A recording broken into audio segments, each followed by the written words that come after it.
You never think it'll be you. I used to walk around with my headphones in, head down, lost in whatever podcast or playlist was helping me survive the semester. But that night, God, that night, I felt something I'd never felt before. A pressure in the air, like someone was watching me. It was just past 9:45 p.m. I'd finished my last final, intro to environmental chem, and all I wanted was to get home, heat up some leftovers, and pass out. The rain hadn't let up since I left the lecture hall. It soaked through my hoodie and jeans like I hadn't even dressed. My car, a beat-up 2009 Civic, was parked across the lot in the far corner under a flickering light. Every step felt heavier than the last. I clutched my keys like a weapon, that stupid keychain with the plastic turtle swinging between my fingers. That's when I felt it. Not saw, felt. Someone was watching me. I glanced back, saw no one, just puddles and mist, but that feeling didn't leave. It followed me right into my car. I didn't get far. The heat was broken and the windshield was fogging like crazy. I was halfway down Route 27 when I must have nodded off. Just for a second, maybe two. Next thing I remember was the crunch. Steel folding, glass shattering, my head smashing against the wheel. The taste of blood filled my mouth. Then, darkness.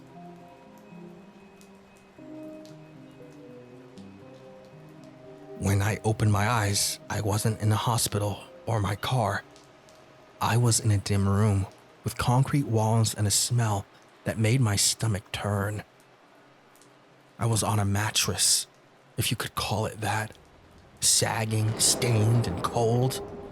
I tried to move, but my arm wouldn't budge. Panic surged through me. My wrist had been cuffed to a rusted metal pipe fixed to the wall. What the hell? I whispered. I yelled, screamed until my throat was raw, kicked at the mattress, the wall, anything. My heart was a drum in my chest, fast and unrelenting. Then the door creaked open. He stepped in, tall, masked, holding a camera. His clothes were mismatched, like he got dressed in the dark. He didn't speak at first, just pointed the camera at me. A red light blinked. It was live. "You are awake," he said, voice distorted through a modulator, though I could hear a slight accent. He turned the screen towards me. A chat was pouring in. Comments, emojis, commands. Break his arm. Burn him. Make him beg. My mouth went dry. "You're going to be a star." "But only if they like your performance." In that moment, I begged. I really did. Said I had a mom, a girlfriend, dreams, that it wasn't too late, but he didn't care. He scrolled through the suggestions like he was reading lunch specials. Then, nothing. My vision swam, the pain from the crash catching up. My ribs throbbed, my head pulsed, everything blurred. Darkness came again. When I came to, he was gone. The room was silent. The camera lay on a desk near the door, unplugged. My right hand still cuffed. I tugged hard. The pipe rattled, but it didn't budge. That's when the desperation set in. I pulled, twisted, yanked. The cuff cut into my wrist. I screamed in pain. My pinky slipped a bit. And that's when I realized I could maybe get out, but I'd have to break myself to do it. I won't lie, I cried. Sat there on that filthy mattress and cried. But the sound of footsteps above, The creak of the floorboards snapped me back. He'd be back soon, so I did it. I gripped my pinky, braced myself, and twisted. The pop echoed louder than it should have. My scream must have startled birds outside. One by one, I dislocated the fingers on my right hand. When I finally pulled free, my hand was a swollen, shaking mess. But I was out. And I was pissed. The pipe came off with a solid yank. Rust flew. I staggered to my feet, blood dripping from my fingers. I waited near the door, every breath a countdown. When the door opened, I didn't hesitate. I hit him in the head. He fell instantly. The mask flew off. He groaned, tried to crawl. I hit him again, and again, and again, and again, and again, and again, and again. Until the warmth of blood sprayed across my face, and I realized he wasn't getting up. I dropped the pipe. My whole body shook. I didn't even look at him. I just ran. The woods outside were thick and unforgiving. My legs buckled twice, and I limped, wet leaves clinging to my skin. I didn't know where I was, only that I had to keep going. I followed the sound of a distant highway, the hum of something real. It took me nearly 20 minutes, but I saw lights, headlights. I stumbled out into the road, arms flailing. The car screeched to a stop just inches from me.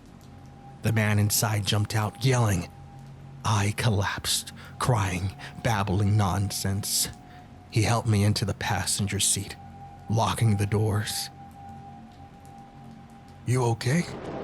What the hell happened?" All I could say was, "Call the cops."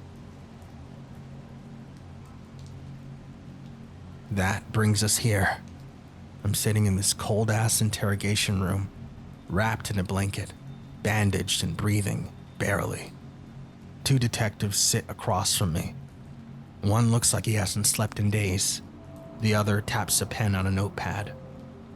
"Your name is Caleb, right?" The first one says. I nod.